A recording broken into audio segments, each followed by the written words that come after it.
Welcome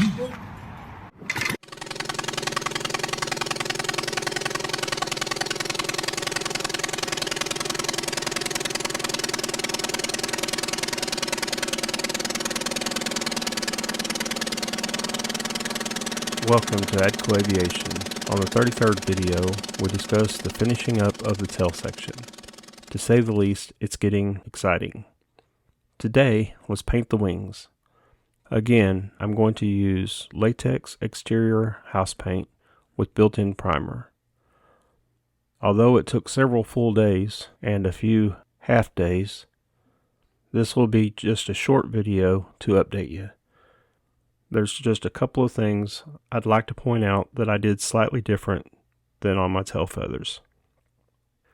As a recap, you know a long time ago I used 3M Fast Bond to cover my wings and watered down the Fast Bond, 3 parts of the Fast Bond to 1 part water, to waterproof the weave of the fabric as per Stewart Systems instructions.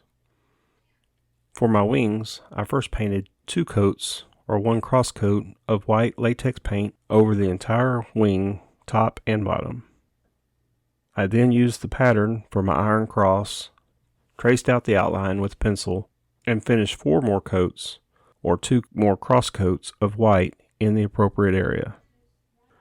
I then laid the template back on the wing and traced once more the outline of the cross. I then taped off the white area completely, using frog tape for the edge. While watching a fellow YouTuber, Scott Matthews, build his World War I Sopwith camel, I noticed a cool little trick he used. I then used white paint to seal off the tape edge, and of course dry rolling it as I did throughout the project. Then painting 4 more coats of the red and the black areas. When I peeled the tape away, I didn't have any bleed through issues like I had on the tail. I'm not sure if it was the frog tape or the sealing with the white paint, but it worked very well. Like I told y'all before, I am no painter for sure. Also, I wanted to mention I did not sand between the coats. You could take just a few minutes between coats and sand and rinse for a smoother finish. Using a roller and not a paint booth, there were bugs or bumps that would appear while painting. I just simply scraped off with my fingernail and continued to paint over. For the look I was going for, the old school, old airplane look, I love the way it turned out. You could really take your time and make this into a very professional looking paint job if that's the look you're looking for. But for maybe a little over a gallon of paint, this is a very affordable and light way to paint the Legal Eagle. Speaking of weight, I know I told y'all I'd weigh the tail feathers before and after paint. Well, I forgot and thought about it halfway through.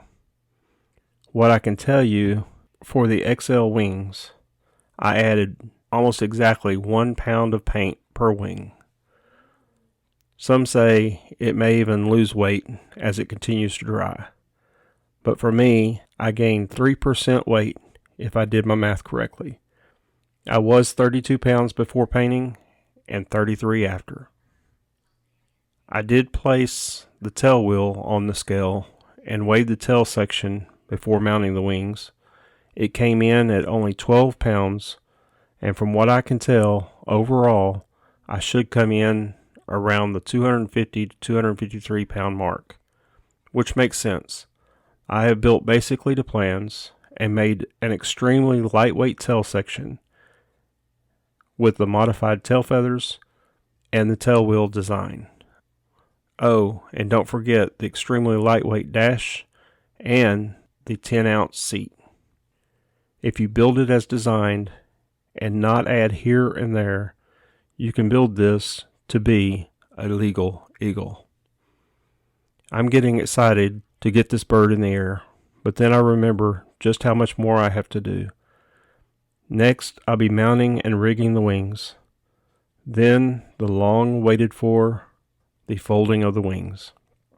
My plans are to video in real time the entire process of stowing and unfolding the wings so that you'll see just what it takes, as well as how long it will take if this is your fate. I hope you've enjoyed this video and hopefully found some of the info helpful for your build. And if you're on the fence about starting a Legal Eagle build, hopefully I've shown you just how easy it can be. If you like these videos, please like and subscribe to my YouTube, Odyssey, or Rumble channels. Thank you, and be safe.